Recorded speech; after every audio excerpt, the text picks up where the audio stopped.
یہ بات درست ہے، اس کو ہمیں کھلے دل سے قبول کرنا چاہیے کہ ہم مسلمان ہونے کے باوجود ان قدروں کو اختیار نہ کر سکے جو ہمارے آقا نے ہمیں دی۔ اکبر الہٰبادی نے کہا تھا، مس پہ ہے اپنی نظر اور سیم ان کے ہاتھ میں۔ ہم تو تانبے پہ نظر جمائے ہوئے ہیں اور چاندی وہ لوگ لے گئے۔ اقدار عالیہ، رویوں کی خوبصورتی، قوانین کی بالادستی اور زندگی کا بہت سارا جمال وہ ہم سے چھین کے لے گئے۔ یہ خزانہ ہمارا تھا، لیکن صاحب جام اسی کا جو بڑھ کے تھام لے، جو بھی محنت کرے۔ ایک وہ زمانہ بھی تھا کہ شارلمان اس کے لارڈز ابھی دستخط کرنے کی مشق سے گزر رہے تھے، ابن حزم کے قلم سے 1000 کتابیں نکل چکی تھی۔ وہ زمانہ بھی ہم نے دیکھا جب پیرس میں کیچڑ تھا اور بغداد عروس البلاد کہلاتا تھا۔ ہم نے وہ دور بھی دیکھا ہے جب وہ سواد آشنا بھی نہیں تھے، حرف آشنا بھی نہیں تھے، اور ہمارے منجم ستاروں پہ کمندے ڈالتے تھے۔ جب ہم محنت کرتے، خدائے زندہ زندوں کا خدا ہے، یہ اس کا اصول ہے، یہ اس کا ضابطہ ہے، لیکن جب ہم جو ہیں وہ پیچھے آ گئے تو انہوں نے آگے بڑھ کر جام تھام لیا۔ یہ بات میں ضرور کہوں گا، خیر کی قدریں جہاں بھی ہیں، کسی کفر کے معاشرے میں بھی ہیں، لیکن وہ پھوٹتی میرے حضور کے قدموں سے ہی ہیں۔ چوکھٹ اسی سے ہی فیض اور نور اور روشنی پھوٹی ہے، اجالے یہی سے گئے ہیں، ورنہ انسان آج بھی زنجیروں میں جکڑا ہوتا۔ وہ کیسا سماج تھا کہ جب بیٹی کو زندہ درگور کر کے باپ آتا تھا تو معاشرہ اسے داد دیتا تھا کہ تو نے اپنی آبرو بچا لی ہے، تو نے اپنی عزت بچا لی ہے۔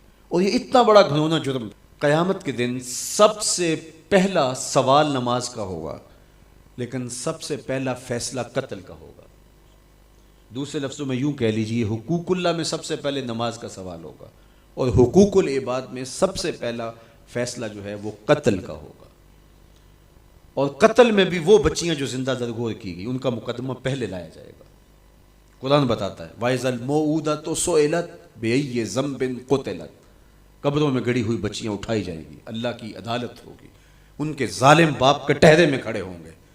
اللہ ان بچیوں سے پوچھے گا بِأَيِّ ذَنبٍ قُتِلَتْ، تمہیں قتل کیوں کیا گیا؟ اب ان بچیوں کو تو پتہ ہی نہیں ہمیں کیوں قتل کیا گیا۔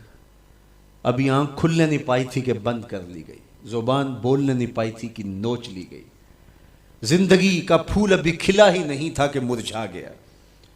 انہیں تو پتہ ہی نہیں ہمارے ظالم باپوں نے یہ قیامت کیوں اٹھائی، یہ غضب کیوں توڑا، ہمارے معصوم دامن پہ کون سا داغ دیکھا کہ ہمارے ظالم باپوں نے ہماری زندگی نوچ لی۔ کہتے ہیں گڑھا کھودتے تھے، تاریخ پڑھیں، دل آج بھی خون کے آنسو روتا ہے، اور گڑھا کھود کر کے اس میں کھلونے رکھتے اور بچی وہاں بیٹھ جاتی اور کھلونوں سے کھیلنے لگتی، اور وہ اوپر سے ریت ڈالتے، اور وہ بچی پہلے پہل تو اس کو کھیل سمجھتی اور وہ اس کھیل میں خود شریک ہوتی، لیکن جب اس کے کندھوں سے اوپر تک ریت بڑھتی اور اس کی سانس دبنے لگتی، پھر اسے سمجھ آتی یہ کہانی کوئی اور ہے۔ پھر وہ معصوم اور ننھے ہاتھ جوڑ کے اپنے باپ سے زندگی کی بھیک مانگتی، لیکن ظالم سفاک باپ ریت ڈالتا، اور یوں اس کی سسکیاں، اس کی آہیں، اس کی چیخیں، اس کے آنسو اس ریت میں دب جاتے۔ اور اس معصوم ننھی چڑیا کے لیے نہ کوئی موم بتیاں جلانے والے تھے، نہ کوئی اس کے لیے احتجاج کرنے والے تھے، اور نہ کوئی اس کی FIR کٹتی تھی۔ باپ کو بھی داد ملتی، ماں کو بھی داد ملتی، معاشرہ صفاق اس پہ ماتم کرنے کی بجائے اس پہ خوشیوں کا اظہار کرتا۔ پہلی آواز پورے عرب میں جو اٹھی اور بلند ہوئی وہ میرے حضور کی تھی، بیٹیوں کو قتل کرنے والوں سن لو، میری فاطمہ میرے جگر کا ٹکڑا ہے، یہ پہلی آواز تھی۔ یہ صرف کلمہ محبت ہی نہیں ہے، اس ظالمانہ سماج کے خلاف جو ہے وہ علم جہاد میرے حضور نے بلند کیا، میری بیٹی میرے جگر کا ٹکڑا ہے۔ اور کہا جو دو بیٹیاں، دو بہنیں اللہ کی رضا کے لیے پروان چڑھائے ان کا نکاح کر دے، قیامت کے دن وہ یوں میرے نیڑے ہوگا جس طرح یہ دو انگلیاں کری۔ یہ جب میرے حضور نے فرمایا، مجمع سے ایک شخص کھڑا ہو گیا، حضور کیا جس کی دو بیٹیاں نہیں ہیں اس کو یہ اعزاز نہیں ملے گا؟ کسی بیچارے کی دو بیٹیاں نہ ہو، ایک بیٹی ہو، تو کیا اس کو یہ اعزاز نہیں ملے گا کہ وہ آپ کا ساتھ پائے؟ حضور نے فرمایا اسے بھی ملے گا، لیکن میں آپ کو دعوت فکر دیتا ہوں کہ اس سوال کے پیچھے کی کیفیت دیکھیے۔